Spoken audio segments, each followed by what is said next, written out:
Hello, welcome to my channel UPSC 8 वाला। चलिए फरवरी के महीने का करंट अफेयर्स आगे डिस्कस करते हैं, जो हम वीकली करंट अफेयर्स करते हैं। इसमें इस वीक में 15 से 21 फरवरी तक का ये वैसे वीकली करंट अफेयर्स की डेली क्लास हर संडे को आती है, सुबह 9 बजे अपलोड की जाती है। आपको इसकी पीडीएफ चाहिए तो हमारे टेलीग्राम चैनल पर मिल जाएगी, जिसकी लिंक नीचे डिस्क्रिप्शन बॉक्स में दी गई है। बिल्कुल फ्री पीडीएफ है। चलिए आगे कंटिन्यू करते हैं। जैसे इसमें टॉपिक है लिम्फेटिक फिलियारिसिस। ये क्या? ये एक वेक्टर जनित परजीवी रोग होता है। इसे लसिका तंत्र को प्रभावित करता है। इसका सामान्य नाम किस नाम से जाना जैसे ऐसे हाथी पांव नाम से जाना जाता है, जिसमें पैर की ऐसे आपको डायग्राम दिखाई दे रहा है। इसमें ऐसे पैर स्वेलिंग हो रही है, ऐसे इसमें पैर की स्वेलिंग होती चली जाती है। तो देखा होगा ये किससे होता है, तो इसकी मुख्य प्रजाति किसे बाउचेरिया बेंकोफिटी 90% उससे होता है। ये ज़्यादा न्यूज में यूपीएससी ने एक बार इस पर क्वेश्चन पूछा हुआ है भी है। कौन से बैक्टीरिया से फैलाने के लिए सबसे महत्वपूर्ण है? ये मच्छर के माध्यम से एक दूसरे में फैलता है।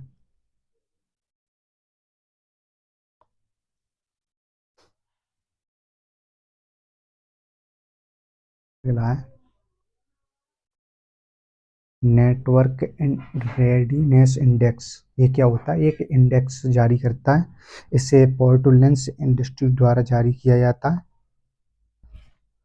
इसका काम होता है जो जैसे कौन सा देश अपने देश में सूचना एवं प्रौद्योगिकी यानी डिजिटल रूप से कितना आगे कार्य कर रहा है, कितना डिजिटल इकोनॉमी को बढ़ावा दे रहा है, उससे देख के इसका रैंक दी जाती है कंट्री को। तो भारत की सन 2025 में रैंक आई है 45वीं। 2024 में शायद 60 के आसपास थी, तो अबकी बार कुछ सुधार हुआ है। वैसे ही भारत एआई तकनीकी में एंड डिजिटल रूप में बहुत ज़्यादा जैसे यूपीआई भारत का कई देशों में लॉन्च है, रुपए पे। और अभी हाल ही एआई समिट, कितनी बड़ी समिट भारत में चल रही है जो हाल ही विवाद में भी बनी हुई है।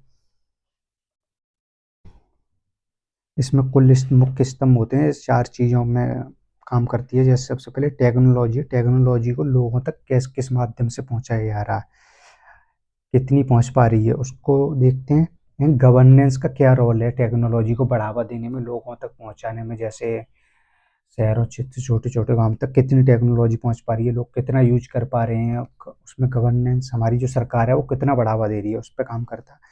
उसके बाद लास्ट में उसका इम्पैक्ट देखते हैं, लोगों के पहुंचने के बाद उसका प्रभाव क्या पड़ रहा है लोगों को, लोग उसके बाद कितना जागरूक हैं, ये सब देखा जाता है।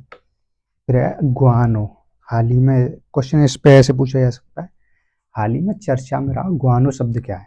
गुआनो एक प्राकृतिक उर्वरक खाद है, जो पक्षियों एवं चमगादड़ों या चील वगैरह की उससे बनती है, खा मल से। ये यहाँ पर गलती लिखा हुआ है, यहाँ पर चील होगा, चील वगैरह के मल से बनती है। इसमें नाइट्रोजन की मात्रा सबसे अधिक होती है। पूछे गुआनो खाद किससे बनती है, उसमें किसकी मात्रा सबसे अधिक होती है? ऑप्शन दे तो उसमें नाइट्रोजन की मात्रा सबसे अधिक होती है। उसके साथ साथ ही फॉस्फोरस और पोटेशियम भी अधिक मात्रा में पाए जाते हैं। इसके साथ ही आगे जो गवर्नमेंट ने अभी नई स्कीम चालू की थी, अर्बन चैलेंज फंड, ये केंद्र प्रायोजित योजना है। किस मंत्रालय के अंतर्गत है? आवास एवं शहरी कार्य मंत्रालय के अंतर्गत है। इसे 2025 से 2030 तक के लिए चालू किया गया है। इसमें जो कुल केंद्र की सहायता होगी वो 1 लाख करोड़ रुपए होगी। और बाद बाकी इसमें टोटल वैसे फंड का 5 लाख करोड़ का है, और उसके बावजूद इसमें जो 4 लाख करोड़ है वो जो गवर्नमेंट की सिक्योरिटी होती हैं एंड शेयर्स वगैरह होते हैं, उन्हें बेच के या लॉन्च करके उसके माध्यम से इसमें फंड जुटाया जाएगा। और ऋण के माध्यम से जैसे कॉपरेशन बॉन्ड होते हैं एंड नगर पालिका के बॉन्ड वगैरह होते हैं, वो सब जारी करके इसमें कवरेज होंगे कौन कौन से। एक तो प्रत्येक देश से और प्रत्येक राज्य एंड केंद्र शासित प्रदेशों की राजधानियाँ होंगी, और प्रमुख औद्योगिक शहर होंगे, और जिनकी जनसंख्या 10 लाख से ऊपर है वो होंगे शहर। और जो औद्योगिक शहर जिनकी जनसंख्या 1 लाख से ऊपर है वो भी शहर शामिल किए जाएंगे जो औद्योगिक हैं। इसका मुख्य फोकस क्षेत्र क्या क्या होगा, इसका शहरी अवसंरचना, शहरी इंफ्रास्ट्रक्चर को लेके होगा, स्वच्छता को होगा, शहरी नियोजन को बढ़ावा दिया जाएगा, जैसे ड्रेनेज सिस्टम जो कम हल्की सी बारिश होने पे भी पानी भर जाता है दिल्ली में, देखते हो आप, उसी प्रकार के जो आगे शहर को नियोजित तरीके से उन पर काम किया जाएगा। अगला, इंडिया ने पिछले साल से 11% की इंक्रीज किया है अपनी बिजली के उत्पादन की कैपेसिटी में। सो अभी हाल ही में इंडिया ने 50,000 प्लस मेगावाट पावर की कैपेसिटी है मेगावाट की, इसमें हाल ही में न्यू पावर 52,537 मेगावाट का उत्पादन किया है, जो 11% अतिरिक्त है, जिसमें सोलर पैनल के माध्यम से 34,955 मेगावाट एंड विंड के माध्यम से 4,600 मेगावाट। ये अगर ध्यान में रखना बहुत ज़्यादा इंपॉर्टेंट है, यूपीएससी पूछ लेता किससे कितनी कर रही है। अगर परसेंटेज वाइज देखें तो हम सोलर के माध्यम से हम 48% कर रहे हैं, विंड के माध्यम से 1.6 कर रहे हैं, और 50% रिन्यूएबल के माध्यम से कर रहे हैं, न्यूक्लियर के माध्यम से 1.6 है। इसके साथ ही अभी हाल ही में न्यूज में रहा LHS 1903 क्या, ये एक तारा है, इसमें 4 ग्रह शामिल हैं, ग्रह होते हैं जैसे LHS 1903, LHS 1903, EABCD ऐसे करके ये 4 हैं। ये क्या है, सबसे भारी चौथा चट्टानी ग्रह है LHS, जबकि गैसीय साथियों की तुलना में तारे से अधिक दूरी पर स्थित है, यानी जो गैस तारे होते हैं उनसे अधिक दूरी, पृथ्वी से अधिक दूरी पर स्थित है ये 4 ग्रह हैं। बस इतना याद रखना है, एक चट्टानी ग्रह के रूप में कार्य करता है। अगला टॉपिक है, सबसे ज़्यादा अभी हाल ही में न्यूज में ही बना हुआ है, जो AI समिट थी। AI समिट में जो मुख्य भारत का काम करती है प्राइवेट सेक्टर में, जैसे ChatGPT वगैरह ऐसी लाने के लिए सर्वम AI, जो सर्वम AI है, जो भारत की पूरी 22 भाषाओं में तैयार किया जा रहा है। अभी तैयार नहीं हुआ है, अभी तो कुछ ही भाषाओं में इसकी टेस्टिंग हुई है, शायद हिंदी, इंग्लिश और तमिल और बंगाली में इसकी टेस्टिंग हो चुकी है। अभी हाल ही में इसे पूरे 22 भाषाओं में लॉन्च करने की बात की जा रही है, जिसमें भारत का डाटा होगा, जिसमें एक्यूरेसी होगी 99% के आसपास बताई जा रही है। हाल ही AI समिट में जब अनिल पिंच ने इंटरव्यू लिया था तब वो बता रहे थे, क्योंकि अभी जो ChatGPT वगैरह है वो इंडिया के सेक्टर से उतना अपडेट नहीं है, बहुत सारी चीज़ें गलत आती हैं। अगर खासकर तुम हिंदी में उनसे कुछ पूछोगे, अगर स्लाइड रेडी करवाओगे तो बहुत सारी मिस्टेक आती है उनसे। तो उसका उद्देश्य वही है, भारत को AI क्षेत्र में आगे तक ले जाना, और भारत के कुछ इंडिजीनियस ChatGPT वगैरह ऐसे प्लेटफॉर्म पर काम करना, और उनकी AI के माध्यम से डिजिटल जो समावेशन है उसे ग्रामीण क्षेत्र तक कैसे पहुंचाया जाए, ग्रामीण लोगों को।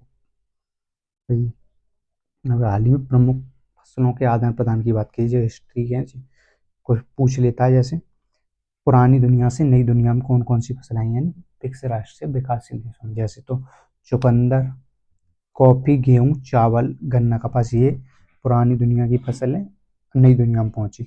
नई दुनिया से पुरानी दुनिया में कौन सी फसल पहुंची, जो काजू, कोको, बीन, आलू, मक्का, रबर, तम्बाकू, ये सब नई दुनिया से पुरानी दुनिया में फसल पूछी है। किस लिए, ये से यूपीएससी ने इस पर क्वेश्चन पूछा हुआ है 2000 शायद 16 या 19 में, हम लोग पर इतना कन्फर्म क्वेश्चन पूछा हुआ, आप लोग चेक कर लेना। वंदे मातरम बहुत ज़्यादा न्यूज में बना हुआ है, जिसमें सरकार ने उसकी पूरे को गाने की बात की है। वैसे इसमें स्टार्टिंग में 1 लाइन से 2 लाइन को किया जाता था पहले, अब 6 लाइन को प्ले करने की बात की है। तो ये सबसे ज़्यादा न्यूज में, तो इसकी ये सबसे एक बात है। रविन्द्रनाथ टैगोर के जो उनके उन्होंने इसे सबसे पहले कब गाया था, 1896 में कलकत्ता अधिवेशन में गाया गया था इसे। उस अधिवेशन के अध्यक्ष कौन थे, तो जब गाया गया था पूछ सकता है, रहीमतुल्लाह एम सयानी उस अधिवेशन के अध्यक्ष थे, जो कलकत्ता के। एक प्रमुख शब्द रहा न्यूज में, किण्वन क्या है, किण्वन है सूक्ष्म जीवों द्वारा बायोमास को रसायन में बदलने की प्रक्रिया को किण्वन कहते हैं। तांबा न्यूज में रहा, तांबा का सबसे बड़ा उत्पादक क्या है, चिली है। उसके बाद पेरू है, फिर कांगो रिपब्लिक गणतंत्र है, फिर चीन है। सबसे बड़ा उपभोक्ता कौन सा है, तो सबसे बड़ा उपभोक्ता देश चीन है। भारत में सबसे ज़्यादा कहाँ पाया जाता है, तो भारत में सबसे ज़्यादा MP में, फिर उसके बाद राजस्थान पाया जाता है, और सबसे ज़्यादा भंडार कहाँ पे है, तो इसके सबसे ज़्यादा भंडार राजस्थान में, लेकिन उत्पादन में मध्य प्रदेश है। H125 क्या है, ये एक फ्रांसी कंपनी का हेलीकॉप्टर है हल्का, जिसे आम नागरिकों के लिए एवं सैन्य के दोनों तरीके से विकसित किया जा सकता है। ये सिंगल इंजन वाला हेलीकॉप्टर फ्रांस की कंपनी और भारतीय प्राइवेट यानी TSL टाटा की जो ब्रांच है, वो ये दोनों मिलकर इसकी मैन्युफैक्चर करेंगे। इसकी मैन्युफैक्चरिंग कहाँ होगी, कर्नाटक में, यानी फ्रांस से पार्ट ला के इसको असेंबल कर्नाटक में किया जाएगा। प्राचीन भारत में एक उपयोग में शब्द रहा, जैसे शिष्ट, जैसे अर्घट्टा पूछा है अभी 2025 में पूछा था, उससे पहले 2016 में UPSC ने पूछा था उसे। तो ऐसे प्राचीन भारत में अर्घट शिष्ट क्या है, तो एक ताबूत सवादान की प्रणाली, सवादान ये सवे के साथ है जिसमें कुछ लोहे के औजार, मिट्टी के बर्तन आदि दफनाए जाते थे। ये उसके लेके हाल ही में स्नोफॉल अर्थ, ये वैज्ञानिकों ने इसको पश्चिमी तट पर गर्भवती जीव चिन्हित किया है। ये पृथ्वी पर यानी बर्फ जैसी चट्टान है जो 80 मिलियन वर्षों से दो चढ़ाव में फैली हुई है। ये ज़्यादा इम्पोर्टेंट नहीं है। नीलगिरी ताल हाल ही में न्यूज में रहा, जो पिछले कुछ टाइम पहले भी था, तो ये वेस्टर्न घाट में पाया जाता है, जैसे तमिलनाडु एंड केरला में देखने को मिलेगा।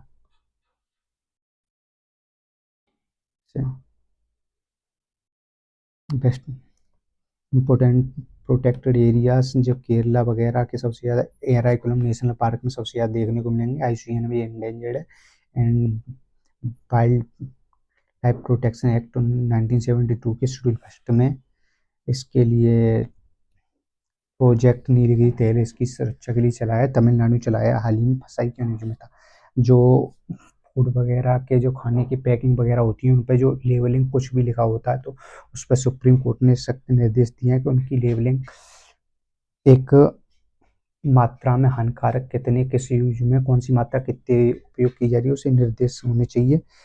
कौन सी चीज़ जितना कंज्यूम करने पर कितना हमारे सेल्फ के लिए नुकसानदायक हो सकती है। और क्योंकि वो जो फंसाई है उसने बोला हम रेटिंग के माध्यम से उसका काम करेंगे, लेकिन सुप्रीम कोर्ट ने क्लियर निर्देश दिया रेटिंग के माध्यम से नहीं, उस पर क्लियर बताया जाना चाहिए ये इस चीज़ के लिए हानिकारक है, इससे ज़्यादा सेवन ये उतना लाभदायक है वो।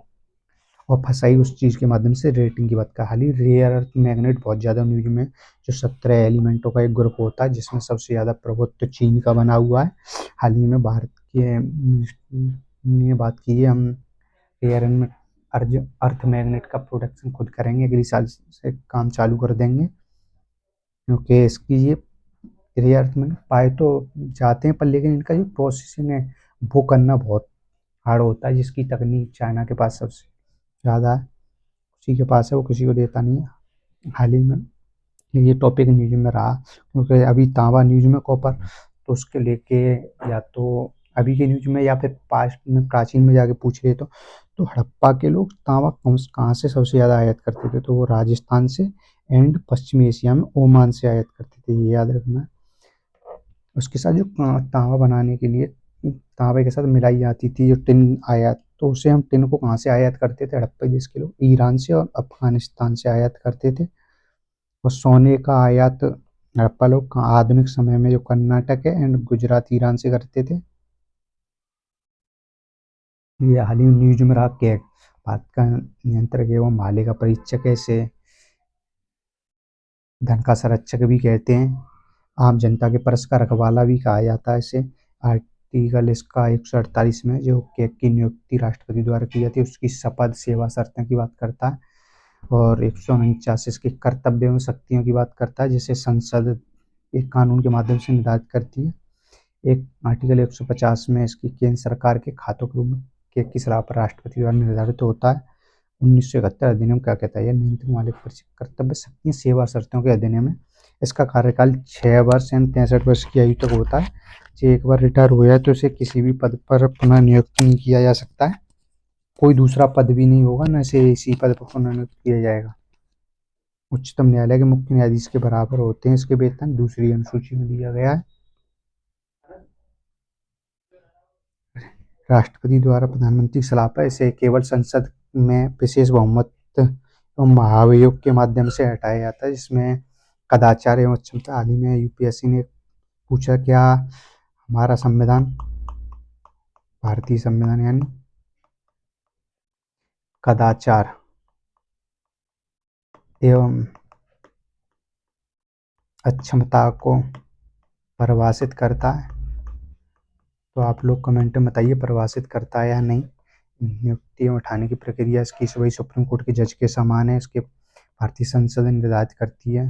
और हाल ही में कैग के जो अध्यक्ष हैं संजय मूर्ति हैं। हाल ही में दिशा योजना जो सन 2021 में लॉन्च की गई थी, जिसकी 5 साल पूरे हो रहे हैं, तो ये याद नहीं कि मैं इसे एक अखिल भारतीय स्तर तक व्यापक समग्र एवं समाधान के लिए लॉन्च किया गया, यानी जो न्याय की प्रणाली है उसको पहुंचने के लिए।